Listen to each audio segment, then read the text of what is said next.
Bonjour les amis, bienvenue pour cette deuxième vidéo. Je suis Virginie, je suis coach en développement personnel et en développement spirituel sur Nantes. Et aujourd'hui, nous allons voir une petite séquence pour apprivoiser notre ego et notamment donc diminuer les peurs. Vous vous rappelez de notre ami l'ego, Hulk?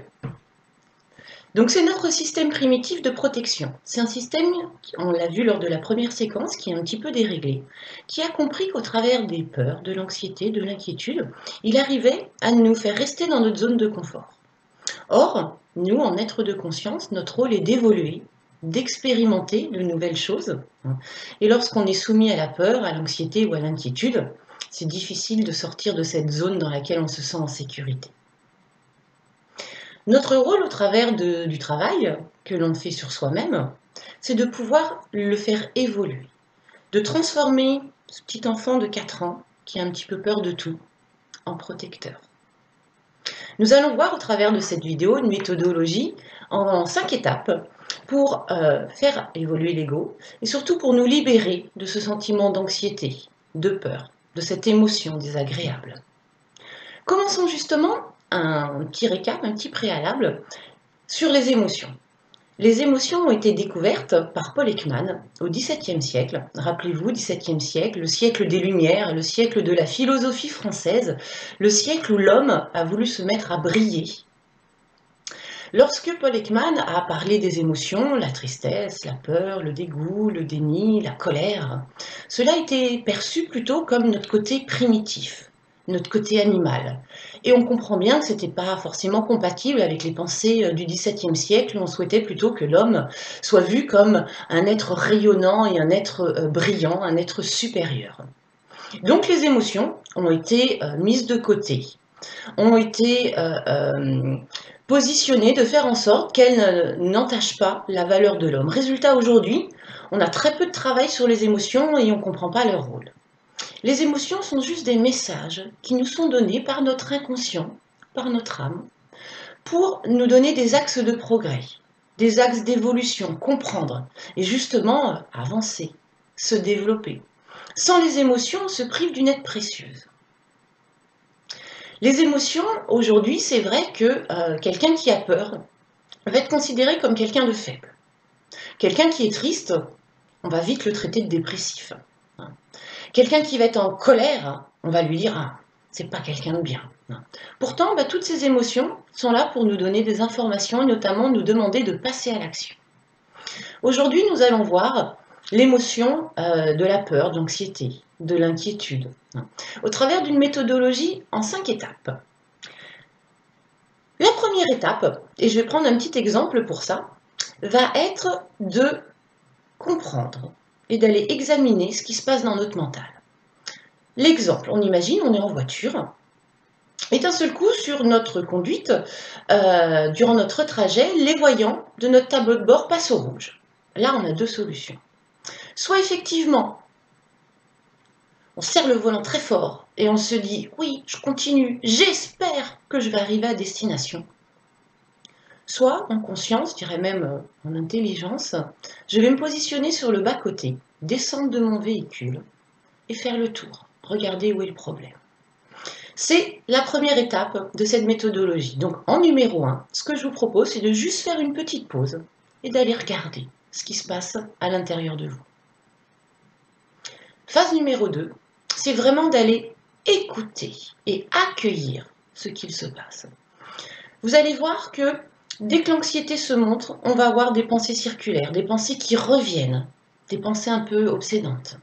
On va avoir aussi un corps qui se tend, un corps qui se stresse. Voilà 2 informations qui vous montrent que vous avez un message à recevoir. La première chose à faire va être d'accueillir l'émotion, c'est-à-dire ce sentiment de peur. Et au travers d'une méthode qui s'appelle la méthode Tipeee, vous allez pouvoir diminuer les sensations corporelles. La méthode Tipeee, imaginez que lorsque votre corps commence à réagir, vous allez simplement rentrer dans ce Tipeee indien, rentrer en vous-même et scanner ce qui se passe, sans chercher à juger, sans chercher à comprendre, juste définir, parler de ce qui se passe. Ça peut être par exemple, j'ai les jambes qui tremblent. Ok. J'ai les jambes qui tremblent. J'ai le ventre noué. Ok, j'ai le ventre noué. J'ai la gorge serrée. Ok, j'ai la gorge serrée.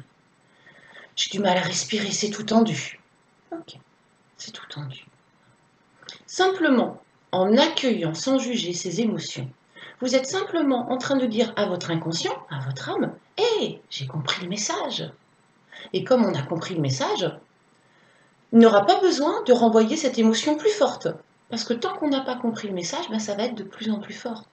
Une anxiété va se transformer en peur, une peur va se transformer en terreur. Donc à nous de comprendre le message. Et là, simplement en l'accueillant dans mon corps, ça va permettre de faire descendre toutes ces sensations qui sont désagréables. En plus, lorsqu'on a peur, notre petit loulou va amener le sang dans les jambes. Et lorsque le sang est dans les jambes, il n'est pas dans mon cerveau. Et si j'ai pas de sang dans mon cerveau, j'ai du mal à penser et j'ai du mal à trouver une solution. Donc, étape numéro 2, j'écoute ce qui se passe dans mon mental et dans mon corps et j'accueille. Pour faire baisser les sensations, je scanne mon corps une fois, 2 fois, peut-être 3 fois, jusqu'à temps que l'émotion soit totalement disparue, que le corps soit libéré. Et je ne m'arrête pas là, parce que la plupart du temps, on s'arrête là. Mais le travail n'est pas fini. Ce qu'il faut surtout, ça va être reformuler à haute voix. Si je reformule à haute voix, je vais pouvoir transmettre une pensée en mots. Et je vais être obligée de trouver une certaine précision pour retranscrire au mieux cette pensée. Retranscrire au mieux cette pensée me permet de me rendre compte, me permet d'aller peut-être plus loin dans ma réflexion. Ensuite, phase numéro 4, qui est la phase la plus importante, c'est je passe à l'action. Cette émotion vient simplement me dire « je me sens en insécurité ». Ok. Si je fais rien pour changer cette insécurité, elle va rester permanente. Elle va même se décupler. Donc je passe à l'action. Qu'est-ce que je peux faire pour me sentir en sécurité? Quel est le problème? Comment je peux le résoudre? Et enfin, phase numéro 5, je me félicite. Comme tout enfant qui veut grandir, la félicitation va lui permettre de trouver de la valeur. On imagine un enfant qui ramène à la maison un 15 sur 20 en maths. Certes, il est content d'avoir 15 sur 20.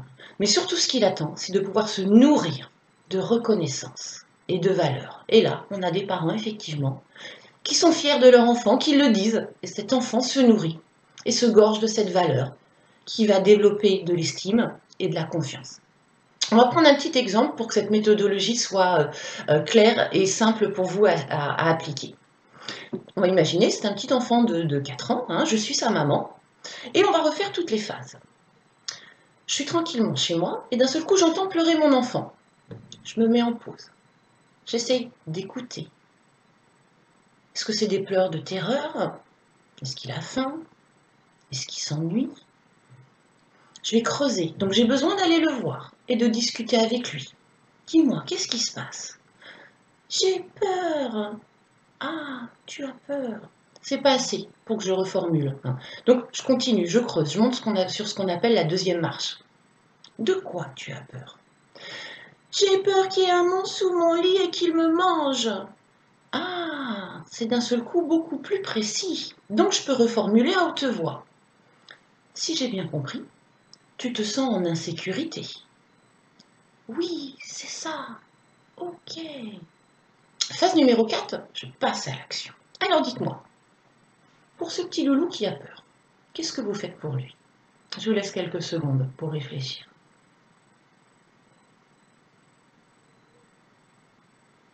Peut-être que certains d'entre vous pensent, je vais le prendre dans mes bras et je vais lui faire des câlins. Oui, ça peut l'apaiser. Quelques minutes seulement, mais la peur reviendra. Et puis surtout, vous allez le transformer en dépendant affectif. Il va penser que lorsqu'il a un problème, lorsqu'il a peur, il va être obligé de trouver une solution auprès des autres. Pas top pour continuer à avancer sereinement dans la vie. Autre erreur serait de lui dire, mais enfin les peurs, elle n'est pas fondée ta peur, tu n'as pas de raison d'avoir peur. Si le peur avait des raisons, on aurait moins souvent peur. C'est le principe d'une peur, c'est que 92% de nos peurs sont complètement irrationnelles. Je peux lui dire aussi, mais il n'y a pas de monstre sous ton lit. Et là, je viens juste de le traiter de menteur. Et se développer sereinement lorsque on pense être un menteur, ça aide pas non plus. Donc la solution va être d'aller voir avec lui, sous le lit. Lorsqu'il va se rendre compte que sous le lit, il n'y a pas de monstre, il va pouvoir aller se recoucher, se rendormir en sécurité. Et là, vous avez un mental et un corps qui vont vous laisser tranquille. Le sang va remonter, vous allez pouvoir réutiliser correctement votre cerveau et avancer sereinement et avec plus de confiance dans la vie. Pensez à vous féliciter.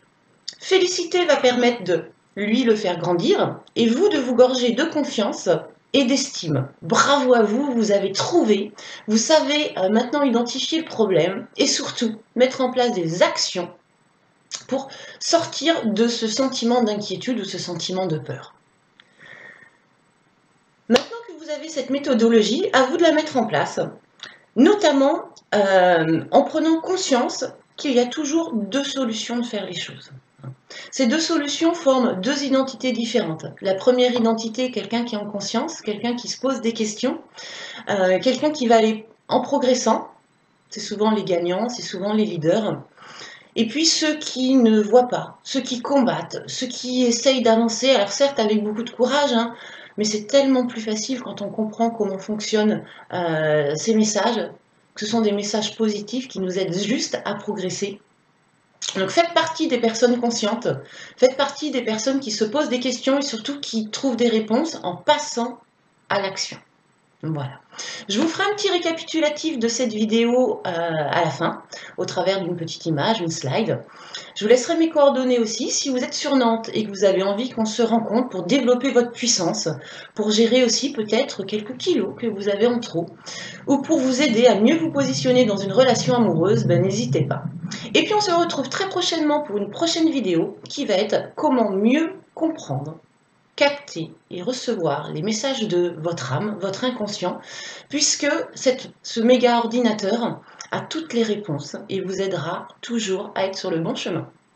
Voilà les amis, je vous souhaite une excellente journée et je vous dis à bientôt. Au revoir.